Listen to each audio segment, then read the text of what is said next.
Hello everyone, welcome back to my channel. Guys, मैंने last video explanation का link description box में दे दिया है, आप वहां जाकर देख सकते हैं।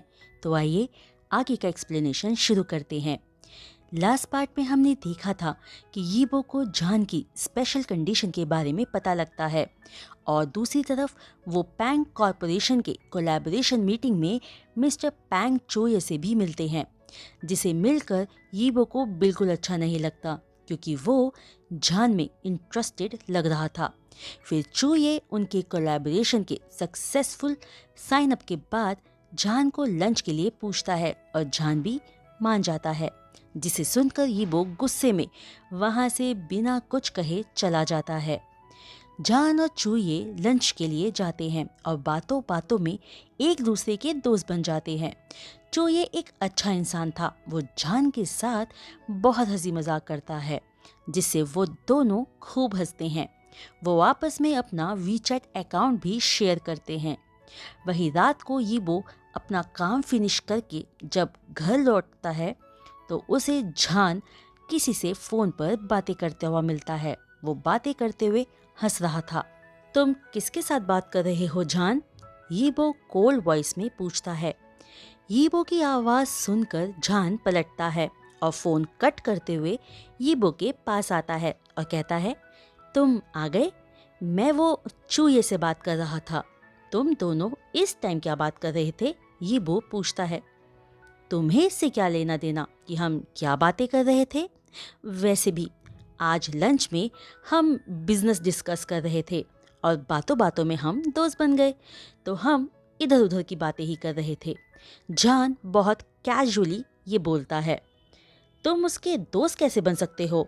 हम आज ही उससे मिले हैं, तुम उसके दोस्त भी बन गए? क्या होगा अगर वो एक बुरा इंसान निकला तो?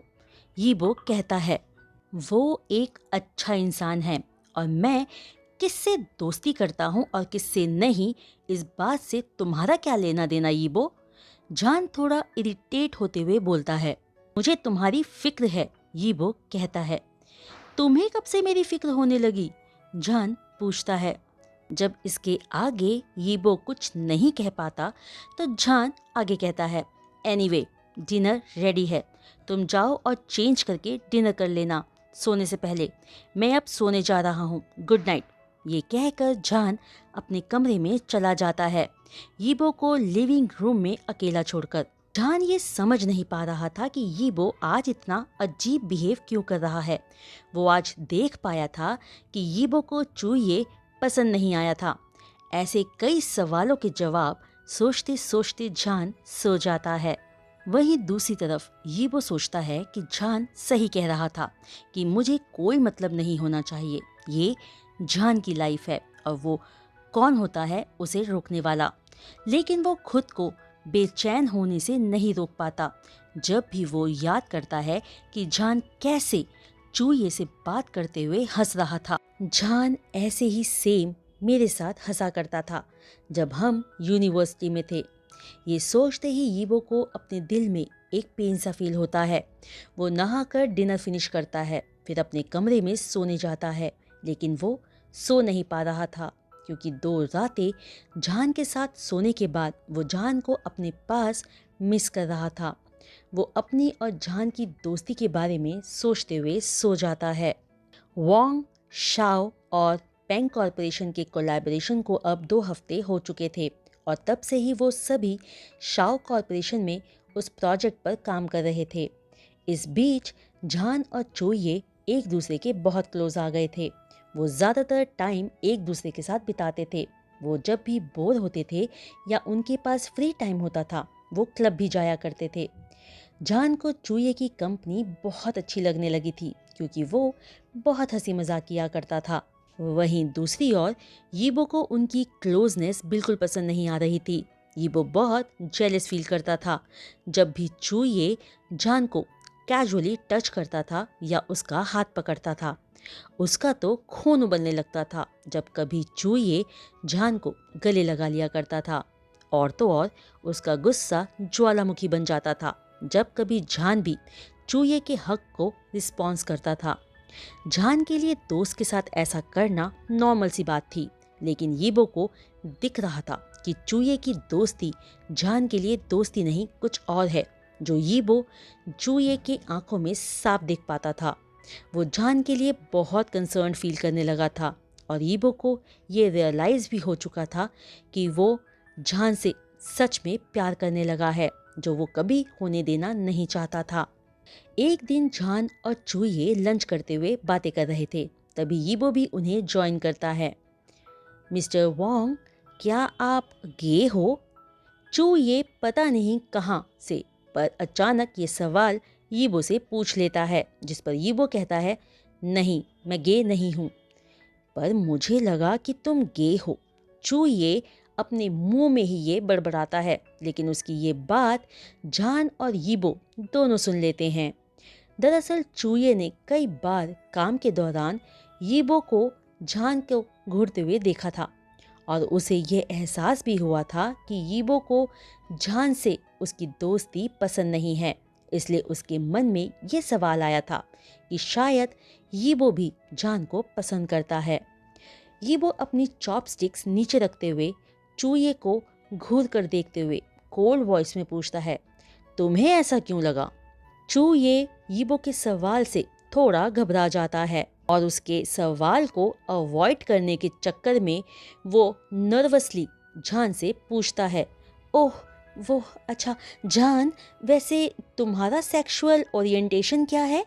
जान अचानक से पूछे गए इस सवाल से हैरान हो जाता है। उसने ये सवाल एक्सपेक्ट नहीं किया था और ना ही यीबो ने, लेकिन यीबो जान के जवाब का वेट करता है। वैसे उसे पता था कि जान स्ट्रेट है, क्योंकि जब जान पहली बार लड़की घर लाया था उसने कहा था कि वो गे नहीं है। जान को खामोश देख चूये कहता है, प्लीज़ बुरा मत मानना जान, मैंने बस वैसे ही ये सवाल पूछ लिया क्योंकि मैं ये जानना चाहता था। जान एक स्माइल के साथ कहता है, कोई बात नहीं, मुझे बुरा नहीं लगा, वैसे मैं बाइसेक्सुअल हूँ। जान अपने सेक्सुअल ओरिएंटेशन पर बिल्कुल भी शर्मिंदा नहीं था। यीबो ये सुनकर हैरान हो जाता है क्योंकि वो जान को स्ट्रेट समझ रहा था और इसी वजह से वो खुद को रोक नहीं पाता और जान से पूछता है, पर तुमने तो कहा था कि तुम गे नहीं हो। हाँ, मैंने कहा था कि मैं गे नहीं हूँ, लेकिन मैंने ये कब कहा था कि मैं स्ट्रेट हूँ, यू स्टूपिड। जान अपनी आईज रोल करते हुए यीबो को जवाब देता है। यीबो जान के इस जवाब पर कुछ कहने ही वाला होता है कि उसकी बात चूये काट देता है और एक्साइटेडली कहता है, अरे ये तो बहुत अच्छी बात है, तुम इतने एक्साइटेड क्यों हो रहे हो? यीबो चिढ़ते हुए पूछता है। क्योंकि मैं भी बाइसेक्सुअल हूँ, चूये जवाब देता है। सच में? जान पूछता है, जिस पर चूये हाँ में सिर हिला देता है। तो इससे क्या फर्क पड़ता है? यीबो पूछता है। वेल, जब तक मैं जान से नहीं मिला था तब तक मुझे भी लगता था कि मैं स्ट्रेट हूँ। ये सुनकर जान शॉक्ड और यीबो हैरान रह जाता है और दोनों ही एक साथ कहते हैं, क्या? हाँ जान, सच बताऊं तो जब मैंने तुम्हें पहली बार देखा था तभी मैं तुम्हें पसंद करने लगा था। तब मुझे एहसास हुआ कि मैं स्ट्रेट नहीं हूँ, चूये हंसते हुए कहता है। जान ने ऐसा कुछ भी एक्सपेक्ट नहीं किया था। वो समझ नहीं पा रहा था कि क्या कहे, क्योंकि अचानक से वहाँ का माहौल बहुत ऑकवर्ड बन गया था कि तभी चूये स्माइल करते हुए आगे बोलता है, तुम्हें परेशान होने की ज़रूरत नहीं है जान, तुम मेरे दोस्त हो और इस सब से हमारी दोस्ती पर कोई असर नहीं पड़ेगा। जिसे सुनकर जान ओके बोलकर राहत की सांस लेता है और अपना खाना खाना शुरू करता है। जान का रिस्पॉन्स सुनकर यीबो की भूख बिल्कुल खत्म हो जाती है। वो गुस्से में अपनी मुट्ठी बंद करके बिना अपना खाना फिनिश किए कैंटीन से बाहर चला जाता है और जान जाते हुए यीबो को पीछे से रोकते हुए खाना फिनिश करने को कहता रह जाता है। अब इसको क्या हुआ? चूये पूछता है। पता नहीं, पर इसका मूड स्विंग तो एक प्रेग्नेंट लेडी से भी ज्यादा बुरा है। मैं तो समझ ही नहीं पाता। जान गहरी सांस भरते हुए कहता है। सही कह रहे हो, चूये ये कहते हुए ही हंसने लगता है। लंच के बाद झान और चूये दोनों अपने अपने काम में लग जाते हैं, लेकिन यीबो सारा दिन उनको इग्नोर करता है। यहाँ तक कि रात को भी यीबो झान से बात नहीं करता, जिससे झान को भी कोई फर्क नहीं पड़ता क्योंकि ये सब उसके लिए नया नहीं था, तो वो भी यीबो से बात करने की कोशिश नहीं करता। उस दिन के बाद से झान चूये से डिस्टेंस मेंटेन करने लगा था क्योंकि उसे अब चूये के आसपास रहना बहुत ऑकवर्ड सा फील करवाता था। ये सब देखकर यीबो बहुत खुश था। वो भी अपनी पूरी कोशिश करता है झान को चूये से दूर रखने की। यीबो को झान के लिए अपनी फीलिंग्स पता चल चुकी थी, तो वो झान को भी अपने लिए वैसा ही फील करवाना चाहता था। वो चूये को झान को उससे दूर ले जाने देना नहीं चाहता था। वहीं दूसरी तरफ चूये को झान के इस बदले बिहेवियर से बहुत दुख पहुंच रहा था। वो झान की सिचुएशन समझ पा रहा था, लेकिन झान से दूरी बर्दाश्त नहीं कर पा रहा था। तो वो झान से अपनी फीलिंग्स कन्फेस करने का सोचकर झान को एक रेस्टोरेंट में मिलने के लिए बुलाता है। झान जब रेस्टोरेंट के पूल साइड पर जाता है तो वहाँ चूये उसका इंतजार कर रहा था। पूरा पूल साइड एरिया खाली था और बहुत सुंदर तरीके से सजा हुआ था। झान को ये देखकर अजीब लगता है, लेकिन वो कुछ नहीं कहता। जैसे ही चूये झान को देखता है वो उसे हक करता है। फिर दोनों लंच करते हुए कुछ बातें करते हैं। जैसे ही लंच कंप्लीट होता है चूये झान को अपने सामने खड़ा करता है और एक वेटर उसे बुके लाके देता है। झान ये सब देखकर समझ गया था कि चूये उसे कन्फेस करने वाला है, तो वो घबरा कर पूछता है, ये सब क्या है चूये? शाओजा, तुम्हें पता है मैंने तुम्हें जब पहली बार देखा था तभी से तुमसे प्यार करने लग गया था। मैंने कभी नहीं सोचा था कि मैं एक लड़के से प्यार करने लगूंगा, लेकिन जब मैंने तुम्हें जापान में पहली बार देखा तुम समुद्र की लहरों के साथ खेलते हुए हंस रहे थे। इससे पहले कि मैं तुम तक पहुंचता तुम अपनी मॉम के साथ वहां से चले गए थे। तुम नहीं जानते मैंने तुम्हें ढूंढने में कितने एफर्ट्स लगाए हैं। हमारा बिजनेस कोलैबोरेशन मेरे लिए एक चांस था तुम्हारे साथ वक्त बिताने का, ताकि तुम्हें मुझसे प्यार हो जाए, पर मैं ऐसा नहीं कर पाया। पर अब मैं अपनी फीलिंग्स नहीं छुपा सकता। शाओजा, क्या तुम मेरे बॉयफ्रेंड बनोगे? चूये ये सब पूरे इमोशंस के साथ कह देता है। झान ये जानकर बहुत सरप्राइज था कि उसकी कंपनी का कोलैबोरेशन उसकी वजह से था। वो चूये के कन्फेशन से बहुत टच्ड फील करता है, लेकिन वो चूये को कोई होप नहीं दे सकता था क्योंकि वो आज भी सिर्फ और सिर्फ यीबो से प्यार करता है। ये सोचकर झान कहता है, चूये, मैंने हमेशा तुम्हें अपना सिर्फ दोस्त माना है और कुछ नहीं। मैं तुम्हारी फीलिंग्स की रिस्पेक्ट करता हूँ, लेकिन सॉरी, मैं तुम्हारी फीलिंग्स रिटर्न नहीं कर सकता। ये सुनकर चूये का दिल टूट जाता है और वो कहता है, लेकिन क्यों झान? तुम मुझे पसंद नहीं करते या तुम्हारी लाइफ में कोई और है? मैं जानता हूँ कि तुम्हारे दिल में कोई नहीं है क्योंकि तुम हमेशा अपने दोस्तों या एम्प्लॉयज़ के बीच ही रहते हो। मैंने कभी तुम्हें किसी से बात करते भी नहीं देखा, तो फिर क्यों? तुम मुझे एक मौका देके देखो, मुझे यकीन है तुम्हें मुझसे प्यार हो जाएगा। ऐसा कुछ नहीं है चूये, मैं। झान अपनी बात पूरी कर भी नहीं पाया था कि एक आवाज उसकी बात बीच में ही काट देती है, क्योंकि शाओजा मैरिड है मिस्टर पैंग। यीबो कोल्ड वॉइस में बिना किसी फेशियल एक्सप्रेशंस के साथ ये कहता है, जिसे सुनकर झान और चूये दोनों ही शॉक्ड रह जाते हैं। यीबो? झान हैरानी से यीबो का नाम लेता है और यीबो झान के पास जाकर उसे कमर से पकड़कर अपनी तरफ खींच लेता है। चूये यीबो के इस बोल्ड एक्शन को देखकर हैरान रह गया था। दरअसल यीबो उस रेस्टोरेंट में अपने एक क्लाइंट से मिलने आया था। वो एक फेमस रेस्टोरेंट था और जब मीटिंग खत्म होने के बाद यीबो वहाँ से जा रहा था कि अचानक उसकी नज़र पूल साइड पर पड़ी, जहाँ उसने झान को चूये के सामने खड़ा पाया और चूये के हाथ में बुके था। तो वो फौरन समझ गया कि वहाँ क्या चल रहा है और झान के पास आ गया था। यीबो अपनी बात फिर दोहराता है, शाओजा मैरिड है मिस्टर पैंग, इसलिए वो आपकी फीलिंग्स एक्सेप्ट नहीं कर सकता। आप ये क्या कह रहे हो मिस्टर वोंग?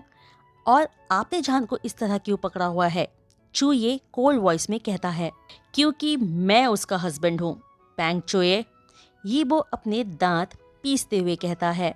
क्या बकवास कर रहे हो मिस्टर वोंग? अगर आप भी जान को पसंद करते हो तो कोई प्रॉब्लम नहीं है। हम जान का दिल जीतने के लिए एक दूसरे से कम्पीट कर सकते हैं।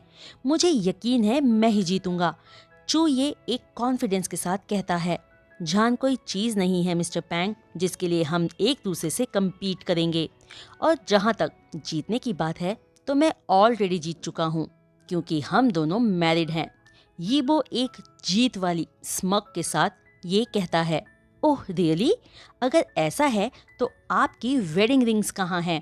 मैंने आपको कभी भी वो वेडिंग रिंग्स पहने हुए नहीं देखा, चू ये थोड़ा इरिटेट होते हुए कहता है। ये सुनकर जान फ्रीज खड़ा रह जाता है और सोचता है कि इसका अब वो क्या जवाब दे। उन्होंने कभी अपनी वेडिंग रिंग्स नहीं पहनी थी क्योंकि उन्होंने अपनी मैरिज एक्सेप्ट ही नहीं की थी। वो वेडिंग रिंग सिर्फ तभी पहनते थे जब वो या तो अपने पेरेंट्स से मिलते थे या किसी बिजनेस पार्टी में जाते थे। अच्छा, तो तुम हमारी वेडिंग रिंग देखना चाहते हो? तो मैं तुम्हें अभी दिखाता हूँ। ये कहकर यीबो अपनी शर्ट के अंदर से रिंग बाहर निकालता है जो उसने एक नेकलेस की तरह बिना किसी को शो किए हुए पहना हुआ था। जान यीबो के गले में रिंग देखकर शॉक्ड था। उसने ये एक्सपेक्ट नहीं किया था कि यीबो ने भी ठीक उसी की तरह वेडिंग रिंग नेकलेस की तरह पहन रखी है और अनकॉन्शियसली वो भी अपनी रिंग बाहर निकाल लेता है जो उसने शर्ट के नीचे छुपा रखी थी। यीबो भी जान के गले में रिंग देखकर हैरान था क्योंकि उसने तो ये रिंग तब से पहनना शुरू किया था जब से उसे रियलाइज हुआ था कि वो जान से प्यार करता है। तो तुमने अब देख लिया, एक्चुअली हमें रिंग उंगली में पहनना कंफर्टेबल नहीं लगता, इसलिए हम दोनों इसे नेकलेस की तरह गले में पहनते हैं, यीबो स्ट्रांगली कहता है। चू ये दुखी मन से जान की तरफ मुड़ता है और पूछता है, जान तुमने कभी मुझे बताया क्यों नहीं कि तुम मैरिड हो? मुझे लगा कि तुम्हें पता होगा, जान जवाब देता है। चाइना के बिजनेस इंडस्ट्री में हर कोई जानता है कि हम दोनों मैरिड हैं। हमारी शादी लास्ट ईयर हुई है। हमारे पेरेंट्स ने हमारी एक ग्रैंड मैरिज अरेंज की थी, यहाँ तक कि हमारी मैरिज टीवी पर भी ब्रॉडकास्ट हुई थी। तो जान और मेरा ये एक्सपेक्ट करना नॉर्मल था कि तुम्हें हमारी मैरिज के बारे में पता होगा, यीबो बोलता है। मैं लास्ट ईयर कोरिया में था तो मुझे इस सब के बारे में कुछ नहीं पता, चू ये दुखी मन से कहता है। तो ये हमारी प्रॉब्लम नहीं है, एक्सक्यूज मी। ये कहकर यीबो जान को कमर से पकड़कर वहाँ से चला जाता है। तो गाइस, आज का एक्सप्लेनेशन मैं यही रोकती हूँ और आप सबसे रिक्वेस्ट करती हूँ कि आप अपने कमेंट्स मेरे साथ ऐसे ही शेयर करते रहिए। और अगर आपको ये वीडियो एक्सप्लेनेशन पसंद आई हो तो एक लाइक, चैनल को सब्सक्राइब, शेयर और बेल आइकन को हिट करना मत भूलिएगा। तो आज के लिए बस इतना ही। जल्द मिलूंगी न्यू वीडियो एक्सप्लेनेशन के साथ। तब तक के लिए बाय।